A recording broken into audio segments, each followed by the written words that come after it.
I'm going to consider the error that one gets when one approximates the arc of a circle by a Bezier. The Bezier curve is defined as a locus of a point in a particular construction starting with the control polygon,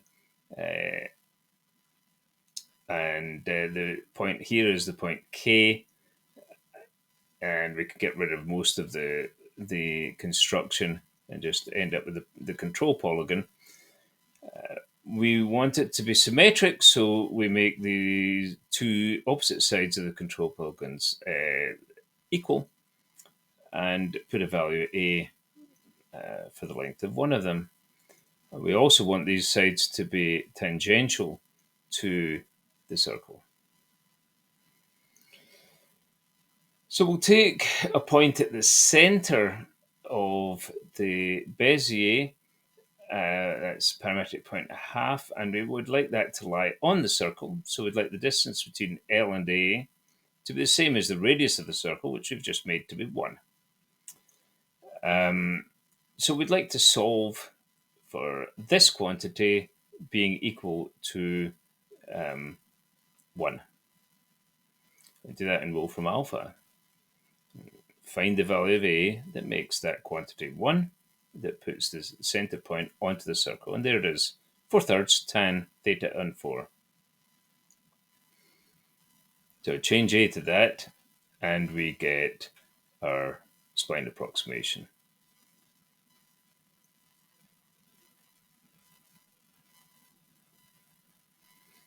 And visually, it's pretty good until theta gets quite large and you start to see the bulge.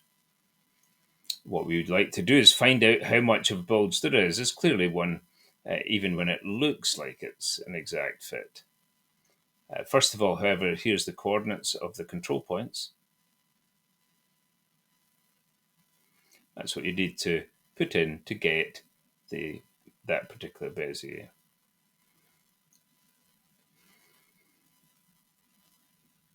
Now, K is a generic point at location T on the curve, parametric location T.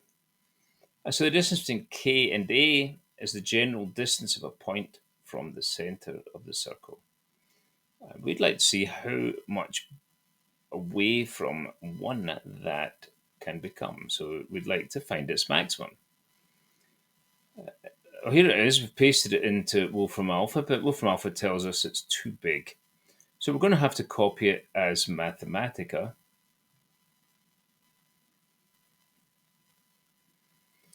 Now, before we start analyzing it, we can ask Mathematica to simplify it, and it does, in fact, do a reasonable job of simplifying.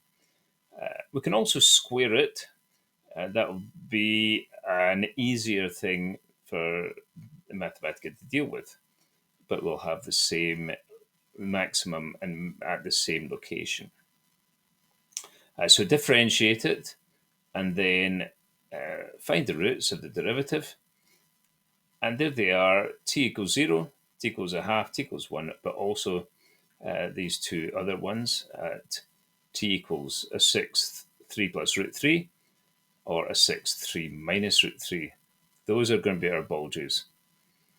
Now, we don't really see the bulges until theta gets quite large, so let's make theta big, so we can actually see them. And we'll put a point at one of those bulges, t equals 3 minus root 3, all upon 6, all upon 6. So there it is. That's the furthest away you can get from the circle. And how far away from the circle is it? Take the distance between n and A and subtract 1. 1 being the radius of the circle. And there is the quantity. That's my error. If I'd like to look at it numerically, I can just copy inside GXWeb and take a look as we change theta. Around about 90 degrees, it goes to 0 to 3 significant figures. So let's just multiply it by 1,000, and we'll get it in thousandths, and that will take us down pretty well to about 30 degrees. If you'd like to see it in Desmos, just change theta to x and copy the resulting value.